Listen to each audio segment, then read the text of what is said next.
রোদে দেওয়া রান্না করার ঝামেলা ছাড়াই একটা সুস্বাদু আচার তৈরি করে দেখাবো আপনাদেরকে। আসসালামু আলাইকুম। আমি আজকে আপনাদের কাঁচা আমের ঝুরি আচার তৈরি করে দেখাবো। এই আচারটা কিন্তু ভর্তা, ভাজি, খিচুড়ির সাথে খেতে ভীষণ মজা লাগে। এই আচারটা কিন্তু আপনারা ১ বছর যাবত সংরক্ষণ করে রাখতে পারবেন। খুব সহজেই বানিয়ে ফেলা যায়। তো চলুন দেখে নিই আমি কিভাবে আচারটা বানিয়েছি। প্রথমেই আমি এখানে ৩টা আম ছিলে নিয়েছি। আমগুলোকে ধুয়ে সুন্দর করে কাপড় বা টিস্যু পেপার দিয়ে মুছে নেবেন যাতে শুকনো থাকে, পানির ভাবটা না থাকে। এবার একটা গ্রেটার নিয়ে নেব এবং গ্রেটারের সাহায্যে আমগুলোকে কুচিয়ে নেব। গ্রেটারের বড় ছিদ্রযুক্ত জায়গা দিয়ে আমগুলোকে কুচিয়ে নেবেন। যদি আপনি ছোট ছিদ্রযুক্ত জায়গায় আমগুলো কুচিয়ে নেন তাহলে কিন্তু আমগুলো ভর্তা হয়ে যাবে। এছাড়াও আপনারা ছুরি বা বটির সাহায্যে কুচি কুচি করে কেটে নিতে পারেন। তো দেখুন কত সুন্দর লম্বাটে হয়ে আমগুলো পড়ছে। তো এরকম করে আমি সবগুলো আম কুচিয়ে নেব। আমগুলো কুচানো হয়ে গেলে আমি 10 মিনিটের জন্য রেস্টে রেখে দিব। 10 মিনিট পরে হাত দিয়ে আমগুলোকে খুব সুন্দর করে কষলে নেবেন।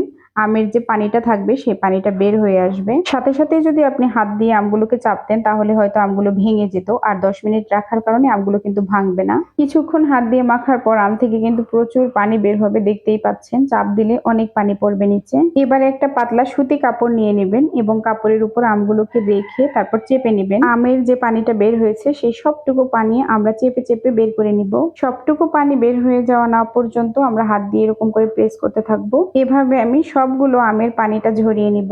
দেখুন এখন কিন্তু আমের যে বাড়তি পানিটা ছিল সেটা কিন্তু নেই, সব বের করে নিয়েছি। আর ওই পানিটা থাকলে আমের আচারটা নষ্ট হয়ে যাওয়ার সম্ভাবনা থাকে, তাই আমের পানিটা আমরা ফেলে দিই। আর এভাবে যদি আপনি আমের আচারটা তৈরি করেন তাহলে কিন্তু 1 বছরের মতো সংরক্ষণ করে রাখতে পারবেন, একদমই নষ্ট হবে না। এবারে মশলাটা বানিয়ে নিব। এখানে আমি 1.5 চা চামচ পাঁচফোড়ন দিয়ে দিয়েছি এবং এটাকে হালকা আঁচে ভেজে নিব। মশলাগুলো যেন পুড়ে না যায় সেদিকে খেয়াল রাখবেন। ভাজা হয়ে গেলে আমি মশলাগুলো নামিয়ে রাখবো এবং শিলপাটায় বেটে একদম ফিনিশ করে নিব। তারপর এখানে কিছু শুকনো মরিচ দিয়ে দিলাম। এই শুকনো মরিচ গুলোকেও সুন্দর করে ভেজে নিব। শুকনো মরিচ গুলো ভেজে সাইডে তুলে রাখবো এবং এই প্যানের মধ্যেই আমি সরিষার তেল দিয়ে দেব। বেশ খানিকটা তেল দিয়ে আমি এই তেলের মধ্যে কিছু রসুন কুচি দিয়ে দেব।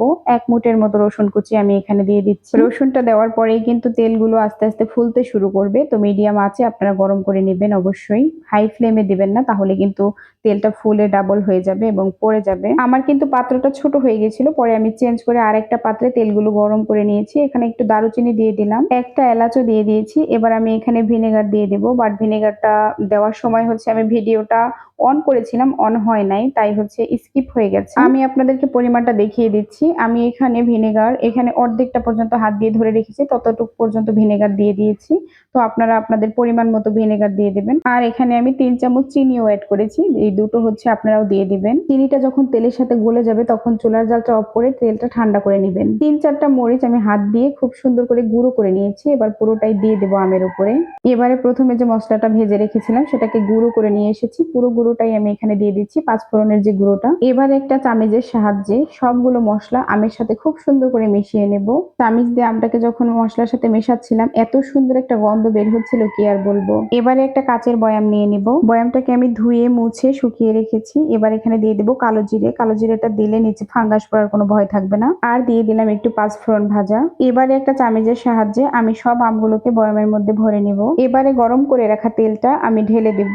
তেলটা কিন্তু কুসুম গরম থাকা অবস্থায়ও ঢেলে দিতে পারেন, কোনো সমস্যা হবে না। বাট যখন এটা অতিরিক্ত গরম থাকবে তখন কিন্তু আমটা সিদ্ধ হয়ে যাবে, তাই ঠান্ডা করে তারপর দেওয়াই ভালো।